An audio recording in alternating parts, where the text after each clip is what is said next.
I am a Sinners fanatic. So when Excellent. opportunity to interview someone from the movie came up, pick me, pick me. It's an amazing movie, but I mean, you already know that.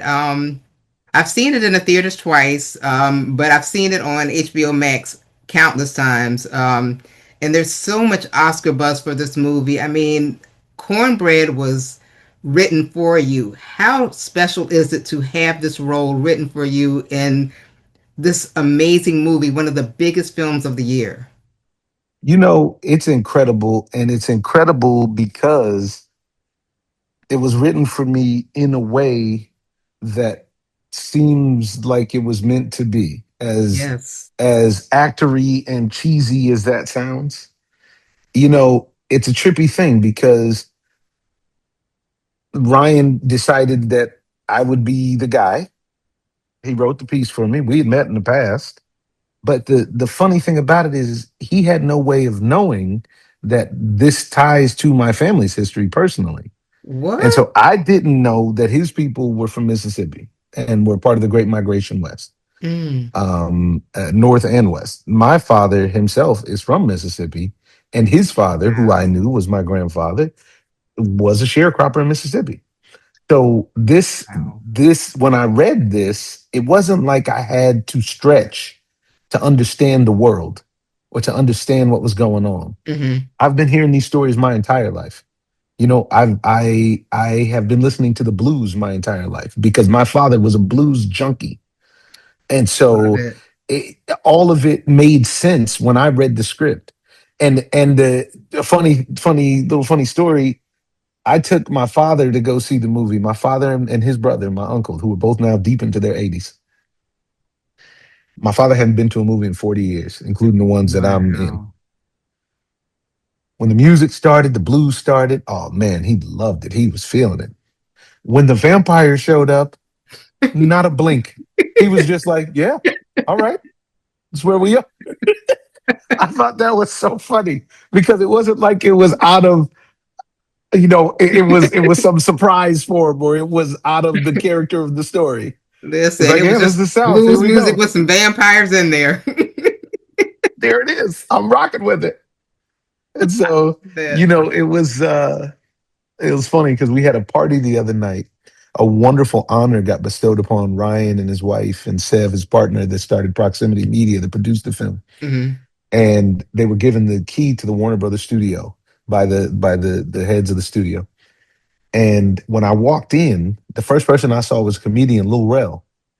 And Oh, Lil Rel's the homie. He's a hilarious. really solid guy. And his wife said, "You know what? I just want to let you know, you was the one with that Mississippi accent in the movie." I said, Yes. "Oh yeah." I said, we had a wonderful artist that was our dialect coach. I said, but I didn't necessarily use her. I said, because my father's from Mississippi. You heard She it was your like, whole "See, life. Rel, see, I told you. She's from Mississippi. And so she Authentic. was yeah, so she was it was really funny. Anyways, you didn't hear me talk about that stuff. But yeah, Oh, no, it's been I the love gift it. that keeps on giving, this film. It's been Yeah, great. it sure is. Well, the cast is absolutely stellar. And I mean, you worked with everyone from a veteran like Delroy Lindo to newcomers like Mal Caton, who, by the way, is absolutely fantastic in his first role. I mean, this kid knocked it out of the park. So, Come on. what was that experience like for you? It was great. It was a different experience for me. And so I'm not one of the younger actors and I'm not the older vet either, but I am a vet. So Yes. it was interesting because working with Miles, for example, who I affectionately call Otani at this point because he's the unicorn. He's like a young Shohei. He can sing, he can act, he can dance, dude can do it all. All of it. But working with him, and he was familiar with me from watching me growing up in New York Hmm. in hip hop films and whatnot. I've known Mike for a couple decades now. I Oh, never got to wow. work with Delroy, but I've watched Delroy my whole life. Yeah. And so it was a great honor to mix it up with him. And so there was all these great artists, some that I knew and some that I got to know, but it's so rare that you have a cast like this that's so deep in talent, but that also gets along And because everybody this group of matched. people, yeah, off camera and on. Yeah. Everybody was great. Everybody was great. Yeah, it's been a very special thing. I mean, I did a lot of my press for the initial release of the film with Lily, and it was funny because Lily left the country right after the film came out, Uh-huh. and we met up again in a couple months in Korea, and we were telling her, we were like, "Listen, the love at home is over the top." She was Yeah. like, "I don't know about that." I get a lot of hate online for Grace. Grace is everybody's mad at Grace for letting the vampires in. Well, listen, we're gonna get to that because I got something for Okay, you. You just okay, wait okay, because I'm ready for okay. Go you. ahead. I'm ready for cornbread. So let's talk about the twins. I mean, to me, they were two distinct people and personalities. Their mannerisms were different. They felt like two people to me. They really did. I agree. People say, oh, it's just Michael B. Jordan playing twins. No, I saw him as Smoke and I saw him as Stack. Um, did it feel like that on set? Yeah, he made it clear that he was going to have a different demeanor when he came to set as each character, and that Smoke was going to be a lot more serious and wasn't going to be much joking around. Yeah. And when he came in that red suit and he was Stack, it was, he was the life of the party. The And clown, yeah. so, yeah, and let me tell you, we had a blast, and just watching them work and them using this new technology. You know, I can remember when you would see twins on camera and it was obviously a gimmick and it was obviously a gag, you know. Yeah. This was so expertly done with the visual effects, with When they Mike's passed the performance, cigarette. and they pass the cigarette, the different characteristics that they have, that a lot of people, including some people in my family, my aunt was like, "Boy, them two boys that played the twins were great." It's like, oh, okay, Michael and Miguel. But yeah, it was great to watch him do, and it was great to watch as a person that's a film person. It Yeah. was great to watch the technology be capable of doing something so profound where you could actually believe it, Yeah. and kudos to him, man. I think that he deserves every accolade Man, and every award that he is getting for every this, single because one. he set the tone. His performance anchors the film. He's Yes. fantastic as both characters, and that's hard work because not only is he playing two characters, he's playing two characters with two very distinct storylines. It's not like one Yes. is just a throw-in character. No, he's got relationships. He's in a relationship with each character with a different Yes. woman, and the relationship with himself as each Yeah. character. That's some heavy stuff. Very heavy. So now I'm getting ready to get on to you. We're gonna get Uh into oh. some cornbread Uh oh. moments. Uh oh. Now we're Don't gonna be do it. real here. Cause let me tell you something. It's cornbread's fault that little Mary got back into Club Juke, and because of that, there was your demise, uh, Stack, Delta Slim, Tricked him. Trick everybody cornbread. died because of you. It was the grand opening and the grand closing all in the same night Tricked because him. of cornbread. Tricked Cornelius Bread the Third at the door. They tricked his ass, and he accidentally got it, just set it off. Little But why you put it Mary, on Cornbread and not on Mary? it. She was good. How was he supposed to know that something nefarious was up? I listen. I'm just telling you. You let Mary in. Now she did the dirt, but you let Mary into Club Juke. She Okay. tricked me. I don't know what to say. She tricked old Cornbread. It She wasn't nothing drank he could do. cornbread. All right, cornbread. And then you had to go to the bathroom, and we know what happened to you next. Well, but So the funny thing is that I've been catching this a lot from people too, which is, why do you have to go so far away to go to the bathroom? and And doggone it, did you have to pee for 5 hours? let me tell you, I had to pee the whole day. I hadn't peed since they grabbed me out the field. So what do you want from me? And so, I think that if you look again, when that scene happens, when Cornbread gets turned, you can see the juke in the distance. It's not like it's way far off. So Yeah. just a Okay. just a Okay, little. But cornbread. the thing is, once he's outside, school is out anyways. It doesn't matter Yeah, whether it he's doesn't 5 feet matter. away or whether it's the same thing that happened to the unfortunate gambler that Cornbread ends up tackling and eating his neck. Yeah. He's right out in front of the Jew. Yeah. Didn't matter. And let me use my favorite word. It's not a word. Irregardless, you were going to get turned. Regardless. You were going That's to it. get turned. But see, and also it speaks, and this is the piece of the film that I like. It speaks to the depth and the danger and the slippery slope nature Yeah. of proximity to sin, proximity to darkness, Oh, and how wow. dangerous that is. Hmm. Because one of the things that I can remember when the film came out, and there was a whole lot of grief from the church. People were scared to go see the movie, and I don't the title, I blah blah don't get blah. that. Not at all, because if you look at the film and the different ways you can interpret the characters and what they represent and the deadly sins that they engaged in, and if anything, it affirms the word that the wages of sin is death, because a lot of these people, a lot of these sinners in that juke got paid with death. Yeah. Those were their wages for Yeah. what they chose to do. So it's just, I just can't say enough of how great it is to be involved with this, Yeah. because it was a hard film to make and we all had to be dedicated, and to see it come to fruition in this kind of way, uh, priceless. Well, one of my favorite cornbread moments is when you were trying to get back into the club and you used that line about kindness. Man, I mean, I was in the theater and people were roaring with laughter. I mean, I hope you got to see it in the theater and you were able to experience that, because I mean, the feedback was just like instant. Was that like a one take thing, or did you practice that? Because you had that Mississippi accent down with that kind. I can't even say that kindness. Nah, it was no, actually, strangely enough, we did it for a whole we shot nights for the most part, Mhm. and we did it for a whole night. And then I had to do it again for a whole nother night to do the other side that's shooting the people looking out Yeah. at me. Then, for some reason, I don't know if it was just because he was feeling it or what, Ryan came to my trailer a couple of days later and was like, "Hey, bro, I want to run the let me in scene one more time. You got another one in you?" Oh wow. I was like, "All right." And so we did it. And shout out to our editor as well, because he put some Stellar. stuff together that was so fantastic, that enhanced my performance in a way that I just have to give him love, because the way that the scene is edited, and that's when you really know what's going on. You Yeah. know, is when Cornbread turns, tries to get in, Smoke shoots him. This is when you really see like what is happening.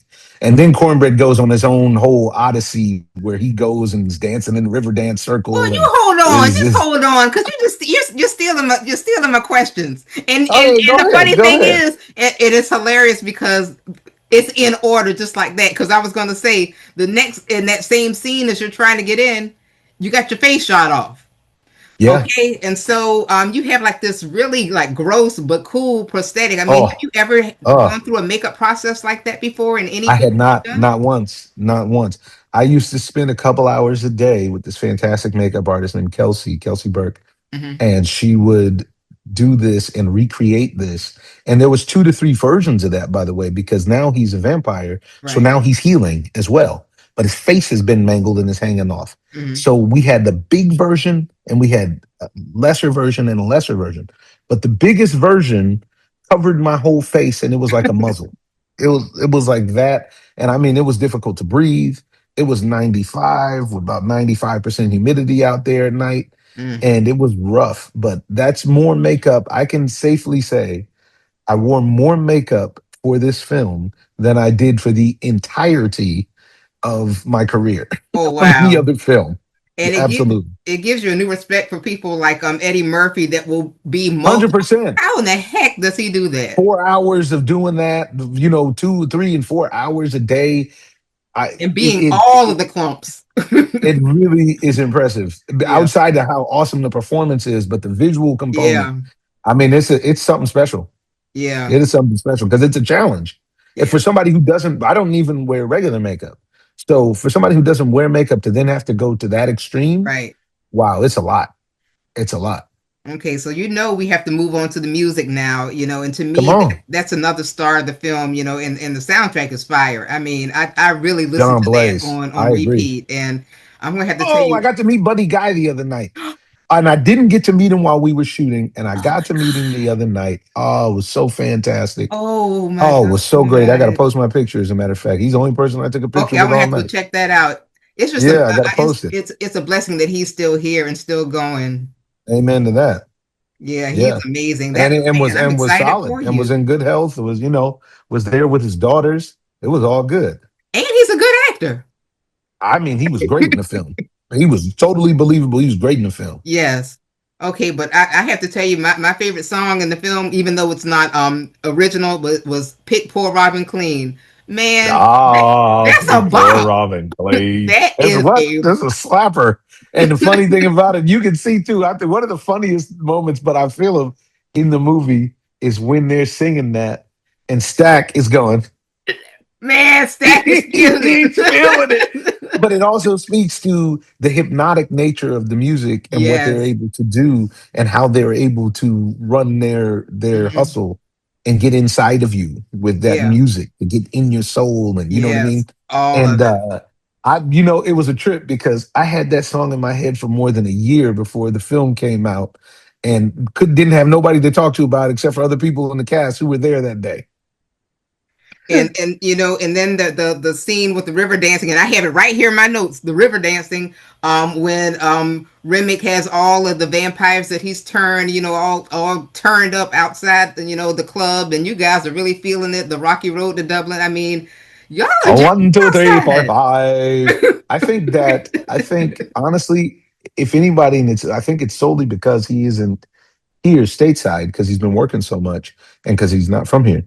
Jack O'Connell is fantastic in the film. Yes, he And is. Jack danced his ass off in that river scene sequence, river dance sequence.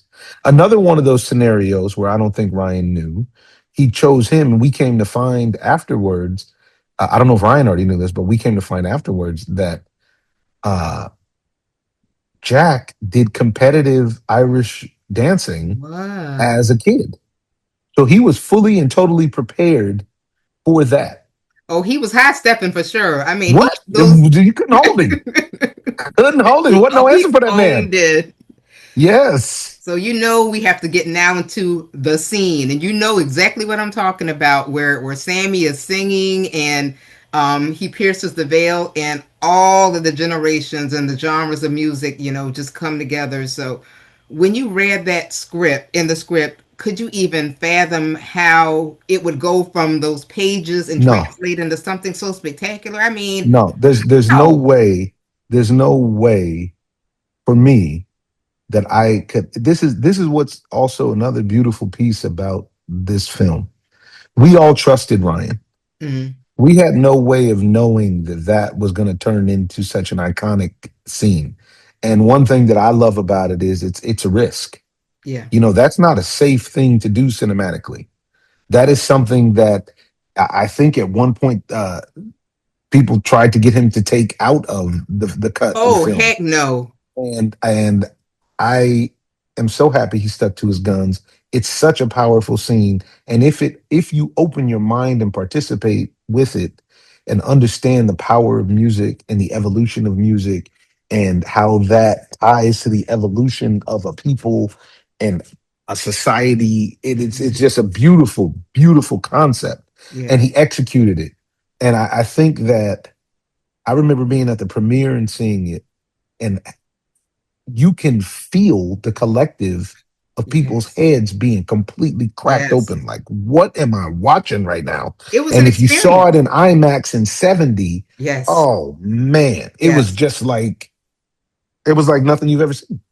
Yeah, I interviewed Raphael Sadiq about the music, and I just told him, for me, just being in It's the such a great theater, it job. was a spiritual experience. I mean, That's exactly it. to see our culture, just every aspect of it, blues, funk, I mean, just But what's hip so great hop, about that too everything. is that, and it also included, I think the character's name was the monkey man, the monkey. It's a Chinese character Mhm. that's in there as well. And I think that there's something to identify with for everyone in that. And I think it's so wonderful that this. it's just I just can't say enough about Coog, man, because dude, I don't even think he's 40 years old yet, Man. and he is the depth of this film, and good for him for having the nerve to make a film so ballsy during a period where everybody's scared to actually take chances, And because that nothing is made it original even anymore. more, and that Yeah. made it even more effective what it Yeah. was that he was doing. Yeah. You know? Everybody's Yeah, doing remakes, and this was yeah, original. And I think that also resonated with people, that it was something without that a was doubt. completely different and new. And we went to see it multiple times, and I'm gonna watch it tonight again The and see the audience same. rewarded the filmmakers Yeah, and the studio for their effort and their originality. And absolutely. I think there's a lesson in that for all of us in Hollywood, and I on the night of the premiere, I told Mike DeLuca and Pam Abdi, thank you. And they're the people that are the heads of Warner Brothers Pictures. Mhm. And I told them thank you because at the time, there was all the speculation about how the series of films that they had invested in weren't working and they were original films and blah, blah, blah, and blah, blah, blah. And ours came and blew it out the water. Yeah. And they deserve a lot of credit because they took a lot of heat when the couple that they invested in that didn't work. Hmm. And ultimately, art is not an exact science. Right. It's art. And so it's automatically it is risky. Yeah. And I think that in this situation, what we've seen is the audience appreciates being challenged, you know, Yes, we and did. it's just great. I just can't say enough. Well, I saw Hannah Beekler recently and Miles Caton. I was front row, fortunately, for their panel at the Scat Savannah Film Festival, and Hannah was Oh, talking about nice, nice. she was talking about the different Easter eggs in the movie and all the different ways that, you know, Annie's shop and, the Chinese store and this and that. All of these things are represented within Club Juke in various places. And I haven't watched it since I went, but I've saved it, I recorded it so I can go Oh, back check and it try to out. find all of these Easter eggs. And there's also in the church a tribute to Chadwick Boseman. Did you know that? How wonderful is that? And The cross not for beams nothing. at the top of the Uh huh. church are for Chadwick. And not for nothing, you can do that research because it's coming out again on December 12th in IMAX 70. I don't know where you are, but IMAX Savannah, just Georgia. announced that we're back. There you go. It's there. It's going to be there. Yeah. IMAX just announced that it's coming back to select IMAX theaters December 12th. Well, guess who'll be there? But you can all the notes that you have, you can confirm, Oh, I'll be watching. No, I'm Yeah. seriously, I'm gonna watch it tonight. Because I'm off tomorrow and I'm gonna sit up and watch it. There you go. There you go. But anyway, before we go, we still have to talk about your incredible filmography because I mean you've been in a lot of hit TV shows. I mean CS Thank you. Miami, Law and Order, one of the 3,000 Law and Orders, Ballers. I was on SVU, but I was only on one episode. Yeah, I know it was one of them.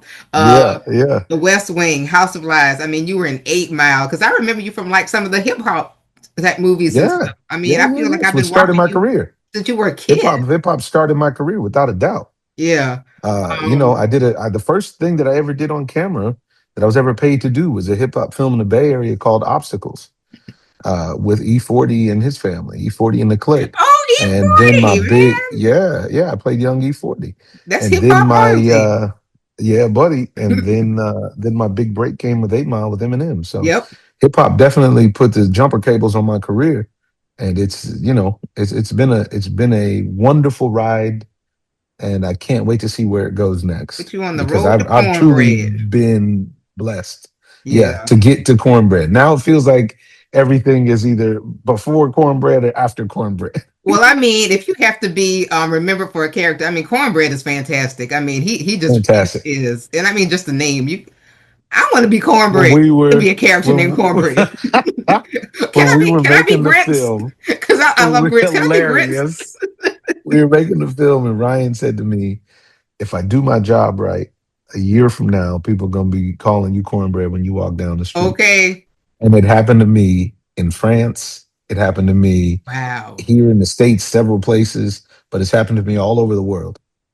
Well, I mean, you've been working steady since 8 Mile. I can't think of a time when I haven't seen you doing something. So, what is your secret to staying booked and busy? Oh, that's all the Lord. That's not me. There's Amen. plenty of talented other people out there that don't get to work that much to Okay, show but they what they ain't can you. do. And no, but I listen. That's it. But that's what I'm saying. There's plenty of other talented people who don't get the shot. I've been blessed, and the people who have seen my stuff that have the people who have seen my stuff that have the juice to hire people like my stuff. The audience clearly feels the work, and I Yes, love we that do. because my people and have shown so much love over the years, and they just every one of my fans has shown me love from around the world. And I tell you, whenever I'm having a down day, I can go outside and just get a lot of love, and it pick me right up. You sure And it can. feels really good to be appreciated like that. So long as they keep asking me to do it, I'll keep turning in what I think is interesting, for sure. Well, just hold on for that Emmy and Oscar or something. Something is coming your way at some point. Just wait for it. And It's guess what? coming. Even if it doesn't, I still won. Yes, So you did. I'm Yes, doing well you out here. absolutely have. Well, As Omar, they say in the military, I'm standing tall and looking good. there So you are. I'm blessed up. I appreciate you. Thank you, Tasha. Thank you for reaching Thank out. you. And I thank you for the support on the film. Oh, Really. absolutely. And congratulations again on Sinners. It is absolutely fantastic. And I'm really looking forward to whatever you do next. All right now. Take care.